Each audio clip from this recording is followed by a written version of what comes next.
Dear students, आज का जो हमारा लेक्चर है वो आधारित है हमारा प्रोफेशनल एथिक्स पर। अब professional ethics means professional competence with ethical human conduct, यानी कि आपकी क्या प्रोफेशनल क्षमता है विद द ह्यूमन कंडक्ट, यानी एथिकल ह्यूमन कंडक्ट, यानी कि जो हम लोग प्रीवियस लेक्चर में पढ़ चुके हैं। अब that means ethical human conduct, that is definiteness of human conduct, और उसमें हम लोग देख चुके हैं क्या होना चाहिए। आपके पास स्वभाव होना चाहिए, दैट मीन्स द वैल्यूज़ होनी चाहिए। दूसरी चीज़ नीति होनी चाहिए, यानी कि आपके पास पॉलिसीज़ होनी चाहिए। और नंबर 3 पर होना चाहिए आपके पास कैरेक्टर, यानी कहने का मतलब आपके पास चरित्र होना चाहिए। तो प्रोफेशनल एथिक्स में कम से कम आपको कहीं ना कहीं प्रॉपरली ह्यूमन कंडक्ट को फॉलो करना होगा, और ह्यूमन कंडक्ट को फॉलो करते हुए आपको इन 3 चीज़ों को अपने पास कहीं ना कहीं रखना होगा, दैट मीन्स स्वभाव, नीति और चरित्र। अब अगर इसको हम इस प्रकार से देखें तो हम इस प्रकार से भी लिख सकते हैं कि that is ethical human conduct is the foundation of professional ethics which implies that right utilization of professional skills, यानी आपकी प्रोफेशनल स्किल्स का right utilisation towards the fulfilment of comprehensive human goals, that means आपके जो comprehensive human goals हैं उनकी तरफ, और वो किसको क्या होते हुए, राइट अंडरस्टैंडिंग, प्रॉस्पेरिटी, ट्रस्ट और को एग्जिस्टेंस। अब अगर इसी चीज़ को और आगे बढ़ाया जाए तो हम कह सकते हैं, we can say that professional ethics defined as the either ethics which examine the ethical problem that arises in the business environment and resolve the issues on the basis of their understanding and knowledge during providing a service to the public sector। Again ये वो सारी चीज़ें हैं कि that means आप अपने skills का किस प्रकार से यूज़ करते हैं पब्लिक सेक्टर में, फाइनली या बिजनेस इन्वायरमेंट में चीज़ों को सेटिस्फैक्ट्री वे में करने के लिए, और कहीं ना कहीं फिर उसी चीज़ को होने के लिए जो आपका बेसिस होगा वो क्या होगा, प्रॉपर राइट अंडरस्टैंडिंग होगा, और नेक्स्ट वन क्या होगा, नॉलेज होगा। तो अगर इसी को देखा जाए आगे तो नेक्स्ट हेडिंग में हम लोग क्या लिख रहे हैं, कॉम्पिटेंस इन प्रोफेशनल एथिक्स, यानी कि क्षमता।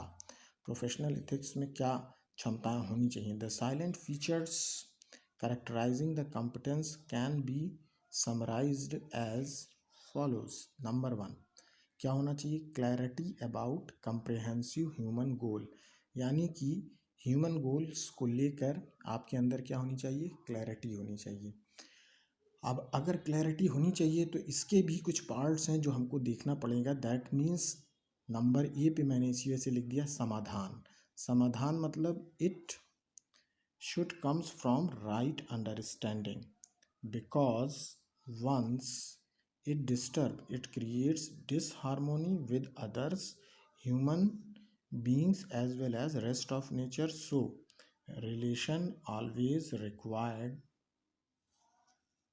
From proper understanding. यानी कि कहने का मतलब ये है कि प्रोफेशनल एथिक्स में कहीं ना कहीं आपके पास किसी भी प्रॉब्लम की समाधान करने की क्षमता होनी चाहिए, और अगर आपके पास ये क्षमता डेवलप होगी तो कहाँ से डेवलप होगी, it should be develop from the proper right understanding. अब अगर इसी के पार्ट में नेक्स्ट वन देखा जाए तो आपको दिखाई देगा, आपने लिखा क्या है, समृद्धि। समृद्धि मतलब प्रॉस्पेरिटी। प्रॉस्पेरिटी मतलब is produced by family through proper identification of needs and their achievements more than it's requirement. यानी कहने का मतलब ये है कि ये कहीं ना कहीं प्रॉस्पेरिटी आपकी प्रोड्यूस तभी हो सकती है जब क्लियरली आप आइडेंटिफाई कर लें अपनी नीड्स को, और उस नीड्स से ज़्यादा कहीं ना कहीं उस चीज़ को करने का प्रयास करें, अचीव करने का प्रयास करें, तो वही चीज़ आपके पास क्या आएगी, समृद्धि और प्रॉस्पेरिटी के रूप में आएगी। नंबर सी पर लिखा है आपने अभय ट्रस्ट, यानी कि ये कहीं ना कहीं it produces when ever every member of the society feels related to everyone, that is it fearless in society and trust is developed each other, that means can in professional competence में होने के लिए correlation required with each other and almost it should be only possible whenever trust is between in the society or in the system. अगर आप T part को देखें तो आपने लिखा है सह अस्तित्व, that means coexistence. It produces due to relationship among all entities nature including human being. ये तो कहीं ना कहीं आप लोग बार बार पढ़ चुके हैं कि को एग्जिस्टेंस का मतलब ही यही है कि ह्यूमन बीइंग और रेस्ट ऑफ नेचर के बीच कहीं ना कहीं एक रिलेशनशिप इस्टेब्लिश होना, और कहीं ना कहीं ये जो एंटिटीज़ हैं, रेस्ट ऑफ एंटिटीज़, उनके बेस होना. और अगर ऐसा होता है तो हार्मोनी अचीव होगी और कहीं ना कहीं ये पॉजिटिव मैनर में आगे बढ़ेगा. ये हमारे पास क्या थे, कॉम्प्रहेंसिव ह्यूमन गोल से रिलेटेड 4 पार्ट थे जो कि प्रोफेशनल एथिक्स के लिए आपके पास होना ज़रूरी है या इनको आपको कंसीडर करना ज़रूरी है.